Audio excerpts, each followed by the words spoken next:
सभी का स्वागत है। दोस्तों आज का यह वीडियो आपके यूपी टेट एग्जाम के लिए काफ़ी ज़्यादा इंपॉर्टेंट है, क्योंकि इस वीडियो में आज हम समास, संधि, अलंकार तीनों को ट्रिक से पहचानना सीखेंगे।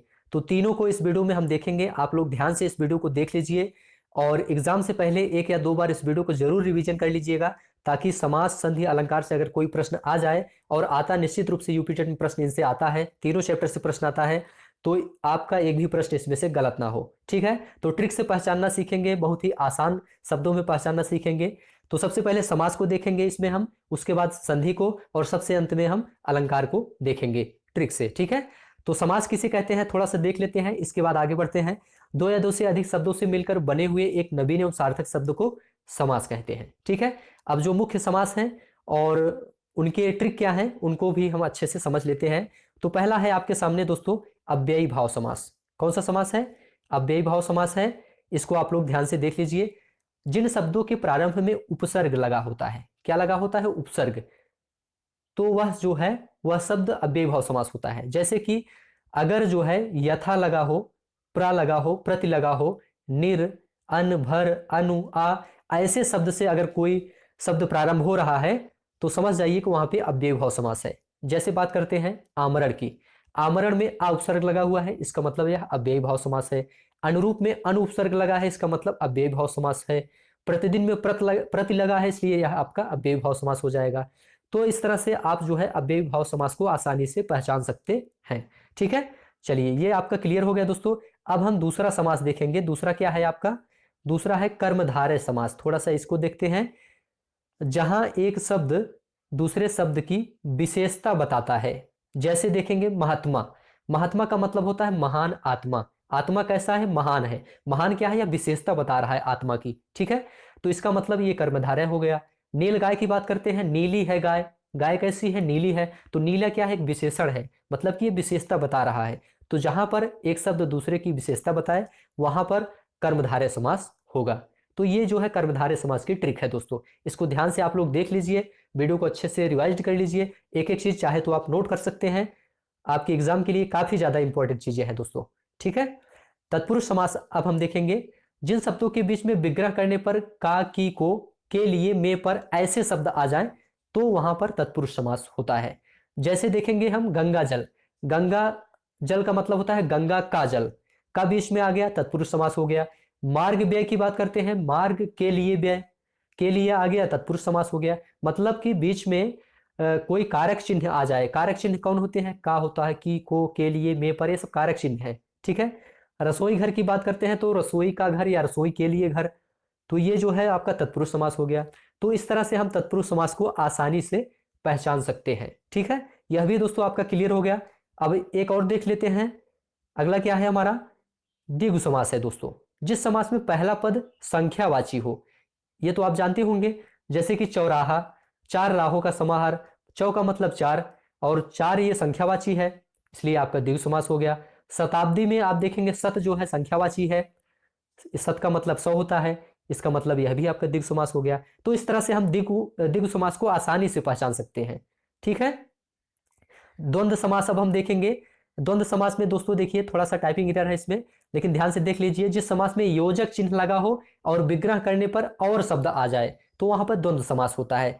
जैसे भाई बहन है तो इसे हम क्या बोलेंगे? भाई और बहन। गंगा यमुना है, गंगा और यमुना। पाप पूड़े है, पाप और पूड़े, तो इसका मतलब और बीच में आ रहा है, योजक भी लगा हुआ है, इसका मतलब द्वंद्व समास हो गया। समास एक और है, बहुब्री समास है, जो कि लास्ट समास है। इसके बाद समास आपका कंप्लीट हो जाएगा। जिस समास में किसी तीसरे पद की ओर संकेत किया गया हो। ट्रिक देखिए कितना अच्छा ट्रिक है। जैसे कि चक्रपाणी है, चक्रपाणी का मतलब चक्र है जिसके हाथ में, मतलब भगवान विष्णु। नीलकंठ की बात करते हैं, नीला है कंठ जिसका, अर्थात भगवान शंकर। तो इस तरह से ये जो है तीसरे पद की ओर संकेत किया जा रहा है इसमें, तो इसलिए आपका यहाँ पे बहुब्री समास हो जाएगा। ठीक है, और ज्यादातर देवी देवताओं के नाम इसमें होते हैं दोस्तों, यह भी ट्रिक है। तो इस तरह से दोस्तों आपका समास यहाँ पे कंप्लीट हो गया। अब इसके बाद दोस्तों हम संधि को देखेंगे। संधि को भी इसी तरह से ट्रिक से पहचानना सीखेंगे। तो इस वीडियो को आप लोग अच्छे से रिवाइज कर लीजिए, अच्छे से देख लीजिए, आपका समास कभी गलत नहीं होगा। और इसके बाद अब हम संधि पर आते हैं। ठीक है, चलिए वीडियो कैसा लगा आप लोग कमेंट में जरूर बताते चलिए। ठीक है, चैनल को सब्सक्राइब भी कर लीजिए अगर अच्छा लगा हो तो।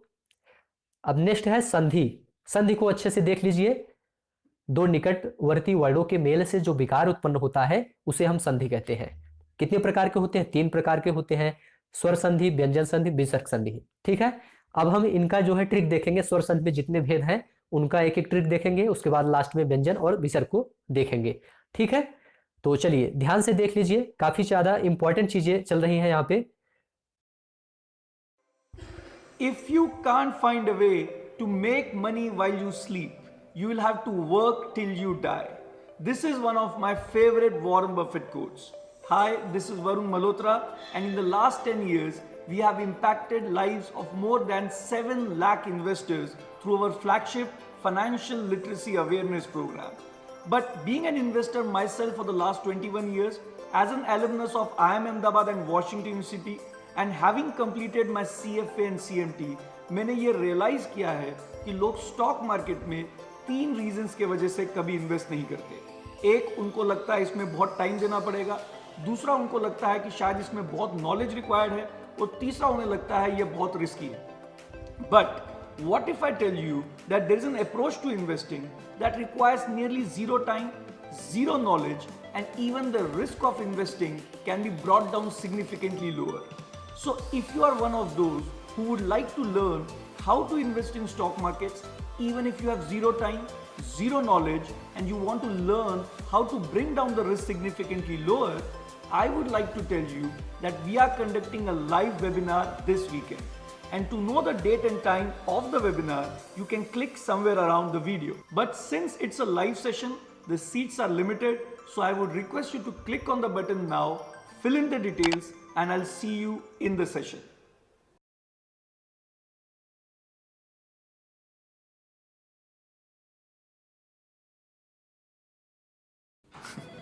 ग्यारह बजे वाली भूख के लिए अभी और ओवरथिंक नहीं करता। कैडबरी फ्यूज फिट खाता हूँ, प्रोटीन वाले नट्स है और यमी चॉकलेट भी, सो आई overthink. Karan, you're looking good today. What does she mean by today? Was I looking ugly yesterday? Is that why rickshaws reject me online too? अगली हूँ क्या? सच बता। With protein-packed nuts and chocolate in it, Cadbury Fuse Fit. No overthinking needed. तो इसमें हम देखेंगे पहले स्वर संधि में हमारा पहला आता है दीर्घ संधि। क्या आता है? दीर्घ संधि आता है। तो दीर्घ संधि को देख लीजिए, जिस शब्द के बीच में बड़ी मात्रा लगी हो दोस्तों, वहां पर दीर्घ संधि होता है। जैसे बड़ा आ, बड़ी ई, बड़ा ऊ ऐसे लगा हो तो वहां पे दीर्घ संधि होता है। जैसे स्वार्थी में देखेंगे, वहां में आ की मात्रा लगा है, बड़ा आ, इसका मतलब दीर्घ हो गया। वेदांत में दा में अड़ा बड़ा आ लगा हुआ है तो इसका मतलब ये भी दीर्घ हो गया। विद्यार्थी में या में बड़ा आ की मात्रा लगा है, दीर्घ संधि हो गया। भानुदय में बड़ा ऊ लगा हुआ है, इसका मतलब यह भी दीर्घ संधि हो गया। और जो मात्राएं लगी हुई हैं इनको बीच में देखना है। ठीक है, तो ये जो है दीर्घ संधि के उदाहरण है दोस्तों। ठीक है, या एक और सिंपल सा जो परिभाषा इसकी होती है, जब जो है इनका संधि विच्छेद करते हैं तो दोनों तरफ आ एक तरफ, दूसरी तरफ आ है तो भी दीर्घ संधि हो गया। ई दोनों तरफ है, ई एक तरफ है, दूसरी तरफ ई है तो भी दीर्घ हो जाएगा। ऊ दोनों तरफ है, पहली तरफ ऊ है और दूसरी तरफ ऊ है तो भी दीर्घ हो जाएगा। जैसे विद्यार्थी की बात करते हैं तो लिखेंगे हम विद्या धन अर्थी, तो आ धन आ बराबर बड़ा आ, तो ऐसे भी पहचान सकते हैं। लेकिन जो मैं ट्रिक बता रहा हूं इसमें जो है आप ऐसे भी जो बड़ी मात्राएं अगर जिसमें लगी हो, बीच में शब्दों के बीच में बड़ी मात्रा लगी हो तो वहां पे दीर्घ संधि होता है। समझ में आ गया? चलिए, सिंपल सा था। और गुण संधि को देख लेते हैं। गुण संधि जिस शब्द में केवल एक मात्रा ऊपर दिखाई देता हो, सिंपल सा है। देखिए इसमें भारतेंदु हो गया आपका, भारतेंदु में एक मात्रा ऊपर लगा हुआ, चंद्रोदय में एक मात्रा ऊपर लगा हुआ है, राकेश में एक मात्रा ऊपर लगा हुआ है, तो यहाँ पे गुण संधि हो जाएगा दोस्तों। सिंपल सा है। अब यहीं पे अगर 2 मात्राएं होता तो क्या होता? वृद्धि हो जाता हमारा। ठीक है, यह भी ट्रिक आपका क्लियर हो गया। कितना आसान ट्रिक है, आप अच्छे से समझ लीजिए। वृद्धि संधि किसे कहते हैं? देखिए, जिस शब्द में ऊपर 2 मात्राएं लगी हो, जैसे महोषध हो गया, सदैव हो गया, इसमें देखिए ऊपर 2 मात्राएं लगी हुई है, इसका मतलब यह वृद्धि संधि का उदाहरण है। और एक मात्रा रहेगा तो आपका कौन सी संधि होगी? अभी मैं इसके पहले आपको बता दिया कौन सी संधि होगी, गुण संधि होगी। ठीक है, यण संधि की बात करते हैं। जिस शब्द में या व रा के पहले कोई आधा शब्द लगा हो, किसके पहले? या व रा के पहले कोई आधा शब्द लगा हो। जैसे अत्यधिक में देखिए या के पहले आधा ता लगा हुआ है, स्वागत में व के पहले आधा सा लगा हुआ है, तो इसका मतलब यहाँ पे यण संधि होगा। ठीक है, तो या व रा के पहले अगर आधा शब्द लगा है तो वहां पर यण संधि होता है। ये जो है यण संधि पहचानने की ट्रिक है। इसको अच्छे से प्रैक्टिस कर लीजिए, अच्छे से एग्जाम से पहले रिवीजन कर लीजिए, आप भूलेंगे नहीं, ठीक है। एक दो बार जरूर इसको प्रैक्टिस करिएगा। अयाद संधि की बात करते हैं। जिस शब्द में ए ओ की मात्रा नहीं आती है, मतलब ए आय और ओ की मात्रा नहीं आती है, वहां पे अयाद संधि होता है। जैसे पावक में है, नायक में है, पवन में है, श्रवण में है। साधारण शब्द है, सिंपल शब्द है, इसमें ना तो ए की मात्रा आ रही है ना तो औ की मात्रा आ रही है, ठीक है। तो ये सब अयाद संधि हो गया, ठीक है। तो इसको जो है अच्छे से पहचान लीजिए। नेक्स्ट है विसर्ग संधि, सिंपल सा है। विसर्ग संधि देख लीजिए। विसर्ग में क्या है, जिस शब्द का संधि विच्छेद करने पर दो बिंदी आ जाए वहां पर जो है विसर्ग संधि होता है। जैसे दुरुपयोग है दोस्तों, देखिए इसका संधि विच्छेद क्या होगा, दुह धन उपयोग। दुह में देखिए दू के बाद जो है दो बिंदी वाला आ गया, यानी विसर्ग का ये चिन्ह है आ गया, तो इसका मतलब विसर्ग संधि है। निर्भय को देखेंगे, निह धन भय बराबर निर्भय, दो बिंदी आ गया, विसर्ग संधि हो गया। दुर्गुण को देखेंगे, दुह धन गुण बराबर दुर्गुण, दो बिंदी इसमें भी आ गया, मतलब विसर्ग का चिन्ह आ गया, तो ये जो है विसर्ग संधि का उदाहरण है। तो सिंपल सा ट्रिक है दोस्तों, अच्छे से इसको प्रैक्टिस करिए, रिवीजन करिए, बहुत अच्छे से आपका तैयार हो जाएगा। एग्जाम से पहले जरूर इसको देख कर जाइएगा, ठीक है। एक और देख लेते हैं हम, व्यंजन संधि है और स्वर संधि आपका कंप्लीट हो गया है दोस्तों। अब व्यंजन संधि और जो है व्यंजन संधि देख लेते हैं, बस आपका क्लियर हो जाएगा। विसर्ग तो देख ही लिए हैं। इसमें देखेंगे संधि विच्छेद करने पर व्यंजन के बाद स्वर या व्यंजन आता हो तो वहां पर व्यंजन संधि होता है। जैसे दिग्गज का संधि विच्छेद क्या होगा, दिक धन गज बराबर दिग्गज। देखिए का दिक का जो का लिखा हुआ है यह जो है व्यंजन है, और इसके बाद गज में ग जो लिखा हुआ है भी व्यंजन है, तो व्यंजन के बाद अगर व्यंजन आ जाए तो भी व्यंजन संधि है। और दिगंबर में देखेंगे, दिगंबर का संधि विच्छेद होता है दिक धन अंबर, मतलब कि पहले व्यंजन आया हुआ है उसके बाद आ, अंबर में आ आया हुआ है, मतलब कि व्यंजन के बाद स्वर आया हुआ है, तो भी यहाँ पे व्यंजन संधि हो जाएगा। तो ये सिंपल सा था दोस्तों, इसको भी आप जानते रहिए। तो यहाँ तक आपका संधि जो कंप्लीट हो गया दोस्तों। आशा है कि ये दोस्तों आपको अच्छा बहुत लगा होगा, क्योंकि काफी ज्यादा इंपॉर्टेंट है ये चीजें। अब इसके बाद दोस्तों हम अलंकार को देख लेंगे, क्योंकि आपके पास समय कम है, एग्जाम से पहले आपको इसको अच्छे से रिवीजन करना है, इसलिए हम ट्रिक से सिर्फ रिवीजन करते हुए आगे चल रहे हैं, आपको इसमें ज्यादा समय नष्ट नहीं करना है, ठीक है। अलंकार को अब देखेंगे, अच्छे से देख लेंगे, उसके बाद आपका वीडियो कंप्लीट हो जाएगा। काव्य की शोभा बढ़ाने वाले शब्दों को अलंकार कहते हैं। आपको पता है दो प्रकार के होते हैं, शब्दालंकार और अर्थालंकार। तो दोनों को देखेंगे, इसके जो मुख्य मुख्य प्रकार हैं जिनसे प्रश्न बनता है केवल उन्हीं को देखेंगे, सभी को नहीं देखेंगे, ठीक है। तो पहले शब्दालंकार में देखेंगे कौन है। शब्दालंकार में आपका होता है दोस्तों पहले अनुप्रास अलंकार। इसमें देखिए जहां एक ही वर्ड की बार बार आवृत्ति होती है वहां पर अनुप्रास अलंकार होता है। जैसे कुल कानन कुंडल मोर पखा उर्पे बनमाल विराजत है, तो कुल में देखिए का आ रहा है, कानन में का आ रहा है, कुंडल में का आ रहा है, एक ही वर्ड की बार बार आवृत्ति हो रही है। बनमाल में बा आ रहा है और विराजत में बा आ रहा है, तो एक ही वर्ड की जब बार बार आवृत्ति हो तो वहां पर अनुप्रास अलंकार होता है। और जब एक ही शब्द की बार बार आवृत्ति हो, दो या दो से अधिक बार आए और उसका अर्थ अलग हो, तो वहां यमक होता है। इसका भी ट्रिक देख लीजिए, यहाँ पे है क्या लिखा है, जहां एक ही शब्द दो या दो से अधिक बार आए और उनका अर्थ अलग हो वहां पे यमक अलंकार होता है। नीचे देखिए, और हर बार उनका अर्थ क्या हो, अलग हो, तो वहां पे यमक अलंकार होता है। जैसे कनक कनकते सौगुनी माँ दक्ता अधिकाय वा खाए बौराए जग या पाए बौराए, तो यहाँ पे कनक के दो बार आया है और दोनों बार अर्थ इसका अलग है। एक कनक का अर्थ होता है धतूरा, एक का अर्थ होता है सोना। तो इस तरह से यहाँ पे यमक अलंकार दोस्तों हो जाएगा, सिंपल सा है। एक और देख लेते हैं श्लेष अलंकार के बारे में। जहां एक ही शब्द के अनेक अर्थ हो या एक ही शब्द में अनेक अर्थ चिपके हो, ऐसा आप कह सकते हो, तो वहां पे आपका श्लेष अलंकार हो जाएगा।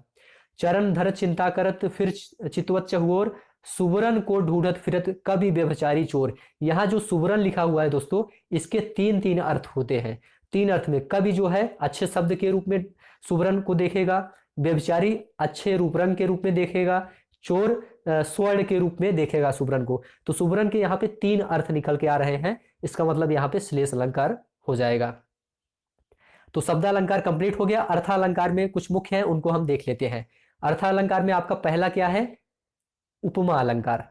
जब वाक्य में योजक चिन्ह आ जाए और बीच उसके बाद जो है साथ में जो है सासी से तुल्य सम जैसा ज्यों सरिस के समान ऐसे कोई भी शब्द अगर आ जाए तो वहां पे उपमा अलंकार होता है, ठीक है। आसान ट्रिक है, अच्छे से समझ लीजिए, अच्छे से प्रैक्टिस कर लीजिए। नोट्स में अपना जो है लिख लीजिए इसको।